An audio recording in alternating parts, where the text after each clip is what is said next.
Ravin Arcor, Darin Vexel, and Soren Cail were not the kind of men anyone in Pollachi suspected.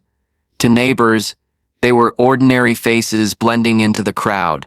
But behind closed doors, these three orchestrated one of the biggest sex exploitation rings India had ever seen. Victims like Mira, Thalor, and Isha Relin carried their secrets in silence, chained by fear, while Inspector Kael Dhrune began to trace the shadows they left behind. What started as whispers in a small town exploded into a nationwide scandal that revealed just how far the network had spread and how long it had thrived in the dark.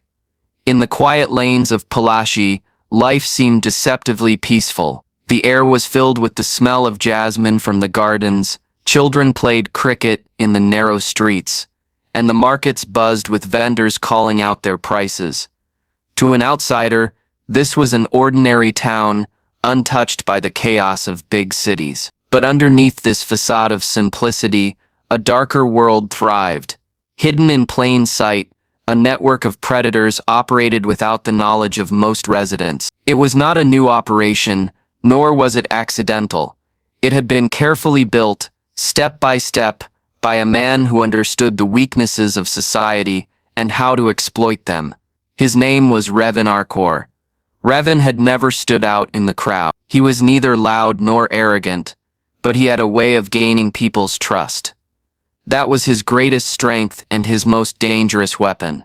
By presenting himself as friendly and approachable, he made connections with students, shopkeepers, and even respected men in town. No one suspected that behind his calm smile lay a calculating mind that had mapped out a criminal enterprise.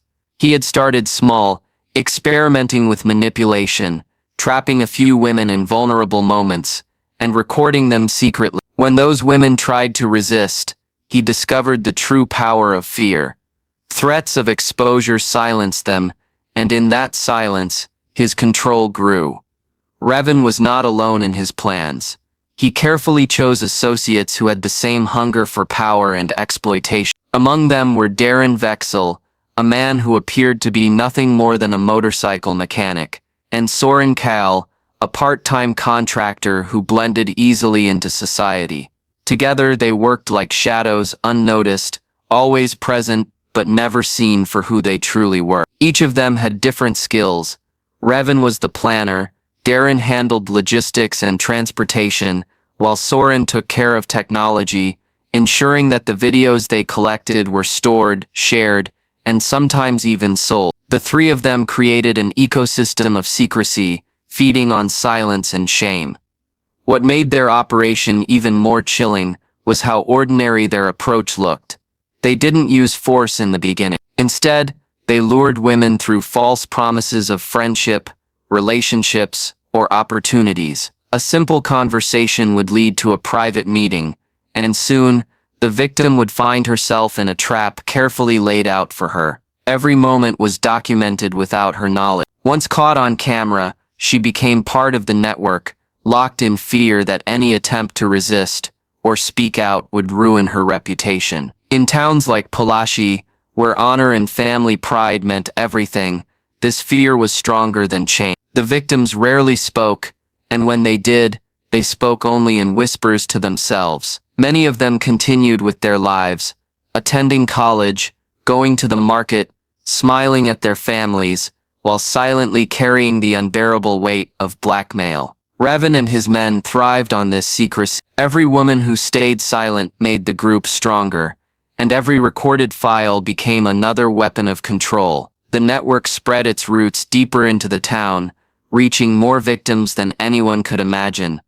The men became bolder as the years passed. They expanded their activities beyond Pollachi, slowly moving into nearby towns. Connections were made with outsiders who saw an opportunity for profit in the misery of others. The network, once just a local crime, was becoming a larger system, feeding itself with greed. Ravin's vision was no longer just to dominate a handful of women, but to build something profitable, something that would give him influence beyond the borders of his small town. What kept them safe was the silence of their victims and the ignorance of society. The town saw Ravin, Darin and Soren as ordinary men, and ordinary men are rarely suspected of extraordinary evil. But behind closed doors, inside dimly lit rooms, their collection of videos grew like a secret archive of pain. It was a system built on fear, a hidden empire that thrived in the shadows, untouched and unseen. Pollachi remained unaware,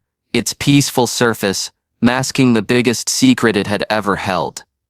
Mira Thalor had always believed that her small town was safe. She was a bright college student with dreams of becoming a teacher, someone who valued family, friends, and the simple routines of Pollachi life. She often walked through the college gates, with her books pressed against her chest, never imagining that danger lurked so close. But her trust in the people around her became the very thing that destroyed her sense of security. Like many others before her, she was approached with kindness that appeared harmless, a friendship that seemed genuine, and a relationship that looked real. It was only later that she understood she had been targeted, studied, and chosen by men who knew exactly how to manipulate her into silence.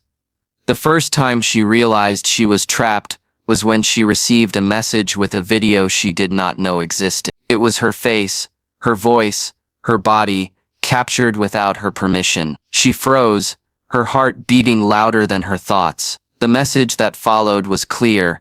If she did not obey, the video would be sent to her family, her friends, and her college peers. In a place where reputation was everything, Mira felt her world collapse. Fear wrapped itself around her like iron chains, leaving her with no way out. She deleted the message, but the terror stayed, growing inside her with each passing day. Mira was not alone. Dozens of girls lived with the same hidden fear. They smiled in public, laughed in classrooms, and carried on with their daily lives, but their silence spoke volumes in private. Among them was Isha Relin, a young woman known for her determination and independence. Yet even she, strong in the eyes of many, became a victim of the same network. Each victim's story followed a similar pattern: trust turned into betrayal, moments of vulnerability recorded, and then endless blackmail. The men behind it, Ravin Arcor, Darin Vexel, and Soren Cail, knew exactly how to exploit this silence. Ravin had studied his victims with precision. He knew that in a society where women were judged harshly for even the smallest mistake, the fear of exposure was the ultimate weapon. The victims rarely thought about seeking help from authorities. They imagined the shame, the questions, the blame that would fall not on the predators, but on themselves. Families would panic, reputations would be destroyed, and their futures would be overshadowed by whispers and gossip. The silence became louder than their pain, and it was this silence that allowed the network to thrive unchecked. The men began pushing their victims further. What started as threats of exposure soon turned into demands for money, favors, and sometimes even introductions to other women. Each victim became a link in a growing chain, unknowingly feeding the network with more opportunities. For Mira, this meant endless nights of anxiety, of checking her phone for messages that felt like knives cutting into her future. She wanted to speak, to run, to fight back, but the fear of losing everything held her prisoner. Ravin and his associates took pride in their power. Darin was often the one who arranged meetings, driving victims to secluded places where cameras were hidden. Soren worked on the technical side, storing videos, encrypting files, and ensuring they could never be easily traced. Together, they created a fortress of secrecy. They believed themselves untouchable because no one dared to challenge them. Every girl who stayed silent was proof that their method worked. But the scale of their operation was spreading faster than anyone imagined. Videos were exchanged outside Pollachi, some even sold to contacts in other towns. What was once a localized web of blackmail had now grown into a larger trade, one that crossed boundaries. Each new victim meant more material, more leverage, more control. The network was no longer just a group of men feeding on fear. It had become a profitable system with roots stretching beyond Pollachi. For Mira, each day felt like a performance. She went to class, listened to lectures, greeted her friends, and returned home to her family with a smile that was no longer real. Inside, she was breaking apart. She carried a secret that consumed her from the inside, and yet she knew she could not speak. She had seen what silence did to others, how it spread like a disease, but she also knew that speaking up could destroy everything she loved. She was a prisoner walking in the open, chained not by walls but by fear. And as she lived her life in that silence, the men who had trapped her grew stronger, feeding on the hidden terror of women like her, turning their pain into power that seemed impossible to stop. It began with a mistake that Ravin Arcor and his men had never anticipated. For years, their control had been built on precision and silence, but even the most carefully planned systems can fracture. One of the videos meant to remain locked away slipped into the wrong hand. No one knew exactly how it leaked, whether it was carelessness by Soren Cail in managing the digital files, a stolen phone, or an outsider who managed to access their stash.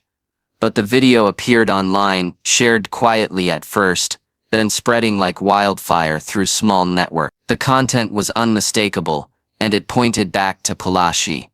The people who stumbled across it were stunned. In a town where decency and reputation were guarded fiercely, the mere hint of such material caused ripples of shock. Most deleted it out of fear or disgust, but whispers began. A few brave voices claimed that this was not an isolated incident, that something far bigger lurked beneath the surface. The whispers reached the ears of Inspector Kael Dhrune, a police officer with a reputation for persistence. Cael was not the type to be easily misled.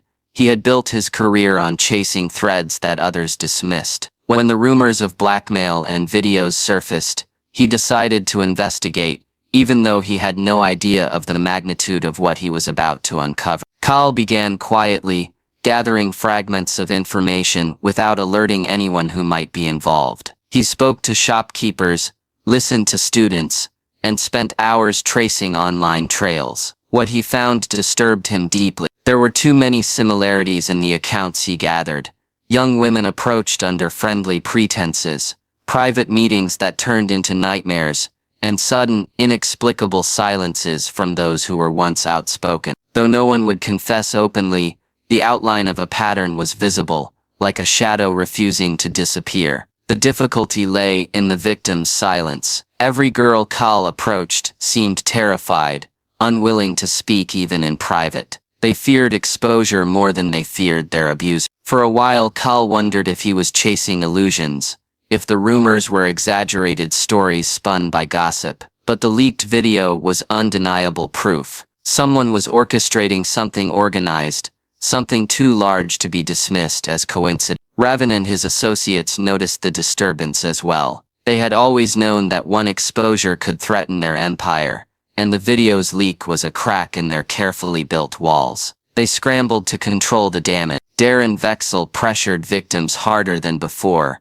reminding them of the consequences if they dared to speak. Soren worked endlessly to secure the remaining files, erasing traces where he could. Ravin himself reached out to connections in higher places, reminding powerful men who had benefited from their silence that they too had reasons to keep the ring hidden. They believed they could suppress the storm before it grew. But Cael's determination had already set events in motion. The town of Pollachi began to change. Parents grew suspicious of their daughter's unusual behavior. Whispers filled the tea shops, and students glanced nervously at one another, afraid of who might be involved. The leak had planted a seed of fear, but it had also created a spark of curiosity. People started asking questions that had long been buried. Each unanswered question added weight to Cael's investigation, strengthening his resolve. The inspector's first real breakthrough came when he discovered subtle connections between the men he suspected. Vehicle registrations, late-night gatherings, and unexplained financial movements pointed to something beyond ordinary life. Though he still lacked direct testimony, Cael was beginning to see the network's shift. What unsettled him most was not just the crime itself, but how deeply it appeared to be rooted. It wasn't just a handful of criminals exploiting victims. It was an operation with influence, one that reached into areas most people dared not touch. For the first time, Pollachi trembled under suspicion. What had once been considered a peaceful town now carried the shadow of something sinister. Every family wondered who might be involved.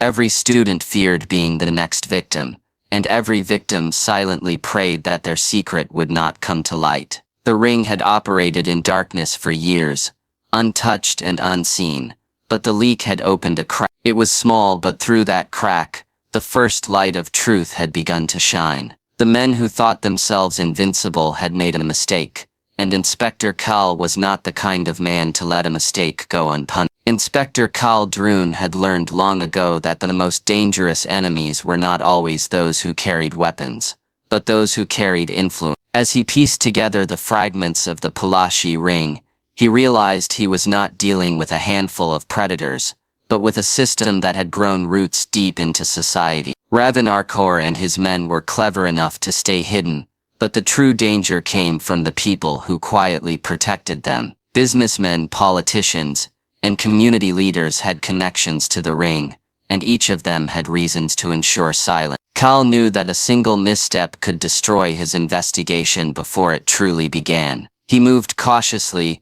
building evidence piece by piece, waiting for the moment when he could strike without being silenced himself. The turning point came when he encountered Isha. Unlike many other victims, Isha carried a mix of fear and fury that made her different. She had endured the same torment as Mira, Thalor, and countless others, but she had reached a point where silence was suffocating her more than exposure ever could. Kael saw that spark and carefully encouraged her to trust him. It took weeks of quiet meetings, long pauses, and moments of breaking down before Isha finally revealed her story. The details were chillingly familiar: a seemingly innocent meeting, hidden cameras, sudden blackmail, and years of being trapped by fear. Her testimony was enough to confirm the suspicions Kael had been chasing. With Isha's account, the investigation took on new weight. One victim's voice created space for others to follow, and soon Kael began hearing more names whispered.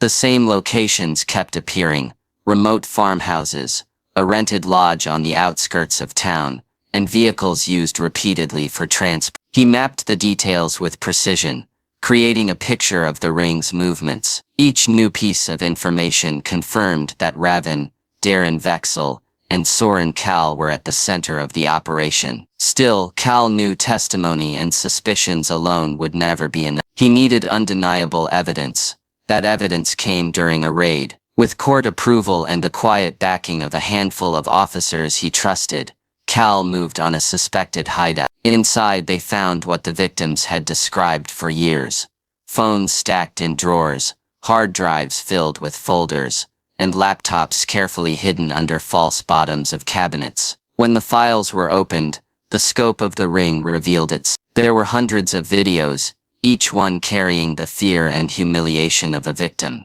Names, faces, and places were all captured in cold, unflinching detail. The files were cataloged in a way that showed the organization had operated like a business, with its own twisted system of record keeping. The discovery shocked even the investigators. Many officers struggled to process what they were seeing. Some of the victims were well known in their communities, young women whose families would be shattered if the truth became public. The weight of responsibility pressed heavily on Kael. He knew that exposing the files recklessly could destroy lives, but concealing them would mean betraying the victims who had already suffered too much. Every decision carried consequences, and every step forward risked backlash from powerful men who wanted the ring buried in silence. Ravin and his associates realized too late that their empire was crumbling. The raids continued, pulling out evidence from places they thought were secure. Their connections tried to intervene, making calls to slow down the investigation, but the sheer volume of evidence made it impossible to bury. Each new drive and device uncovered showed that this was not an isolated crime, but one of the largest tech exploitation rings the country had ever seen. When news of the raids reached the public, Pollachi erupted in shock. Families whispered about their daughters, fearing they might be among the victims. The streets were filled with unease, and trust between neighbors began to collapse. Parents became overprotective, students carried invisible scars, and the entire town felt betrayed. For years, evil had lived in their midst, disguised as ordinary men, and no one had noticed. Kael understood that he had pulled the mask off something much bigger than Pollachi. The case had shifted from being a local scandal to a national headline. Every piece of evidence, every testimony, and every raid revealed the horrifying scale of what had been happening in silence. The unmasking of Ravin Arcor and his men was not just about exposing 3 criminals. It was about exposing the system of fear and silence that had allowed them to thrive. And with every layer uncovered, the danger to Kael himself grew, for he was now standing against, not just criminals, but against the powerful shadows that had protected them all along. The arrests came suddenly, though for months Inspector Kael Dhrune had been preparing for that exact moment. Ravin Arcor, Darin Vexel, and Soren Cail were taken into custody during early morning raids, their calm facades stripped away as the reality of their downfall set in. For years they had believed themselves untouchable, shielded by silence, influence, but once the evidence had been gathered, there was no place left to hide. The town of Pollachi watched in disbelief as ordinary men they had passed in markets and greeted on streets were revealed to be the masterminds behind one of the darkest operations the region had ever seen. Yet even with the arrests, the atmosphere in the town did not shift to relief. Instead, it thickened with fear. Families of the victims worried endlessly about the possibility of exposure. Every file, every video, and every image uncovered in the raids was a potential time bomb that could shatter reputations and futures. Parents begged the authorities to keep identities sealed, while victims lived in constant terror that their suffering might become public knowledge. The scars of the crime were not just private, they threatened to stain entire families for generations. Inside the interrogation rooms, Ravin tried to maintain his composure. He insisted he was innocent, claiming the evidence was fabricated, but his words held little power against the hundreds of files retrieved. Darin and Soren attempted to shift blame onto each other, but the investigation showed clearly how each man played a role in maintaining the network. Their empire of silence had collapsed, and now all that remained was denial. Kael observed them without sympathy. He had seen too much, heard too many broken voices of victims to ever believe these men deserved understanding. The trial that followed became a spectacle, drawing national attention. Media outlets swarmed the town, reporters camped outside the courthouse, and every hearing brought new headlines. The details revealed in court horrified the nation. The scale of the network stunned even seasoned investigators. It was not a handful of victims, but hundreds, and not just in Pollachi but in surrounding towns as well. The crimes had gone unnoticed for so long because the victims had been buried under layers of fear, silence, and the crushing weight of society's judgment. For the victims, testifying in court was a battle of its own. Some chose to remain anonymous, their identities shielded by law, while others gathered courage to stand in front of the judge and recount their ordeal. Isha Relin,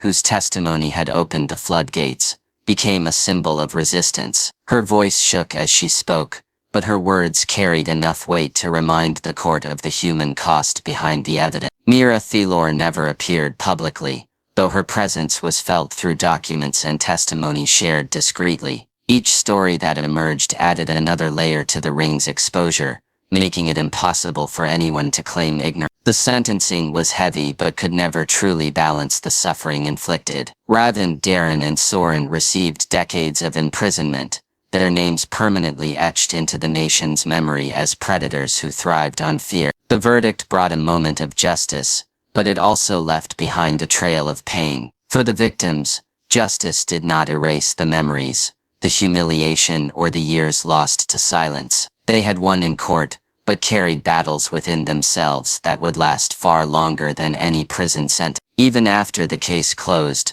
Pollachi was not the same. Trust had been broken in ways that could not be repaired easily. Families looked at their neighbors differently, wondering how such horrors had remained hidden for so long. Conversations in markets, in tea shops, and in classrooms carried an undercurrent of suspicion. The name of the town itself became linked forever with the scandal, A reminder of how darkness can thrive even in places that seem ordinary and safe. Inspector Kael, though hailed as a hero, remained restless. He knew the arrests of Ravin and his men were only part of the truth. The files had revealed traces of connections that went further, names of men who had quietly benefited, who had turned their faces away, and who had ensured silence in exchange for their own safety. Some of them still walked free, protected by influence that ran deeper than any court. Kael had lifted the veil, but he also knew shadows still lingered. The Pollachi case became more than just a crime story. It became a lesson about power,